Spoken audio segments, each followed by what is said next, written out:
পর্যটক কেন্দ্রে ওই মহিলাদেরকে ইফটিজিং করছে, বিপ্লব স্যার আসছে এবং আরো লোকজন আসছে। ওই সেদিনকে ঈদের পর দিন ওই টলার লইয়া এবং লোকজন লইয়া ওই ব্যাপক ভাবে ঘুরছে।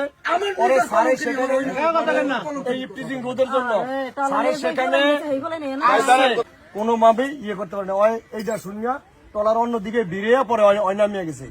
এইভাবে একবারে মনে করেন স্বামী স্ত্রী ঘুরতে আইয়ে ওই লোকজন দিয়ে আসতে মহিলা করে সরে দিয়া এরপরে ধরিয়া আলাদা আলাদা করিয়া জিজ্ঞেস করে ওই চাঁদাবাজি আদায় করে এই তোমার ডকুমেন্ট দেখো, কাবিন দেখো, ইয়ে দেখো, বিভিন্ন হেনস্থার শিকার এই পর্যটকের কেন্দ্রে।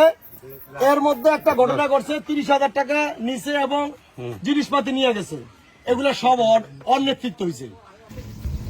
ওই যে ইয়াসিন দালালের ছেলে কি নাম, রাশেদ, এই যে খাদুর গেছে আইসা এই যে মানুষের এই যে পর্যটন আসলে ছেলে মেয়েদেরকে ধরে টাকা টুকা চায়, এটা সম্বন্ধে তুমি কি জানো?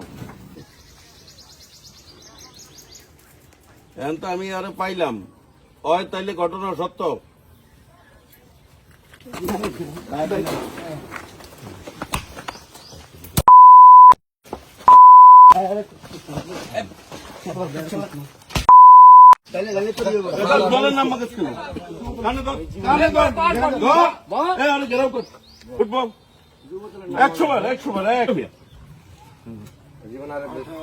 আর জীবনী এলাকায় এনে ঢুকবি আর না 100 ধরবো তো এরপরে জীবন এলাকায় ঢুকবো।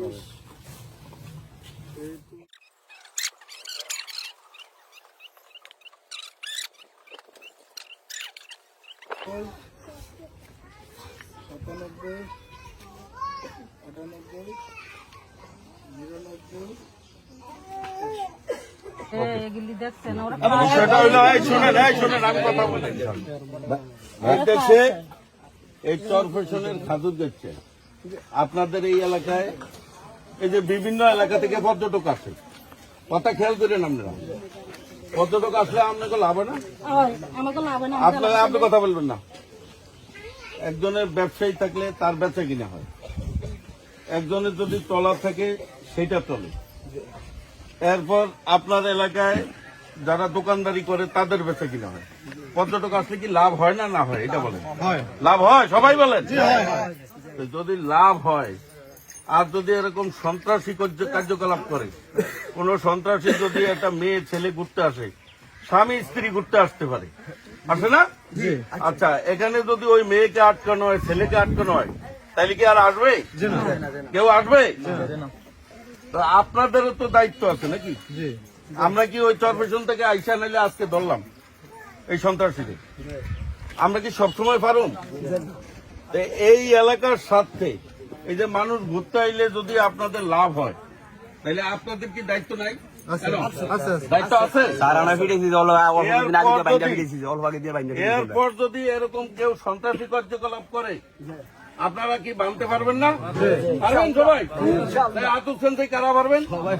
ভয় পান? কি ভয় পান? আচ্ছা, যদি এরপরে এই খাদুর গাছায় কেউ যদি আইসা এই ধরনের মেয়েদেরকে ইফটিজিং করে অথবা পর্যটকদেরকে বাধা প্রদান করে, চাঁদা দাবি করে, তাহলে এদেরকে বেঁধে রাখবেন, বেঁধে আমাকে খবর দিবেন, ঠিক আছে? নুর ইসলাম নয়নের এলাকায় সে নির্বাচনের আগে বলছে না যে জুলুমবাজ, চাঁদাবাজ, দখলবাজ, সন্ত্রাসী এই চরপেশনে হতে দিবে না, সে বলছিল।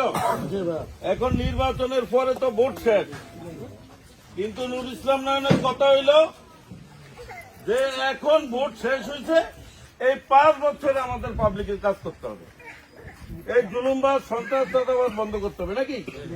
আমরা ভোটের আগে বলছি, ভোটের পরে যদি নাই তাহলে কি হইল? আমরা ভোটের আগে যেরকম বলছি, ভোটের পরেও আমরা এই 5 বছর এই চরপেশনের মানুষকে নিরাপদ রাখতে চাই। এই নিরাপদ রাখতে হইলে কি সন্ত্রাস দমন করতে হইব না? তাইলে ওরা আমি লয়ে যাই, পুলিশে দিয়ে দেবো। এই শোনো, হ্যাঁ আমরা লাইব্রেরি নিমু এবারের মতো ছেড়ে দেব। ভাই আমি একটু কথা বলি। আচ্ছা কথা বললো না ভাই। এরকম কোনো অন্যায় অপরাধ করে ওরে তো ধরুন ওর বাপ আরে ভাই কথা বললো না, আপনি দায়িত্ব নিবেন। আচ্ছা আপনি নিবেন। এই যাই দাঁড়ান। আরে ভাই দাঁড়ান না, আপনি আমি বলছি।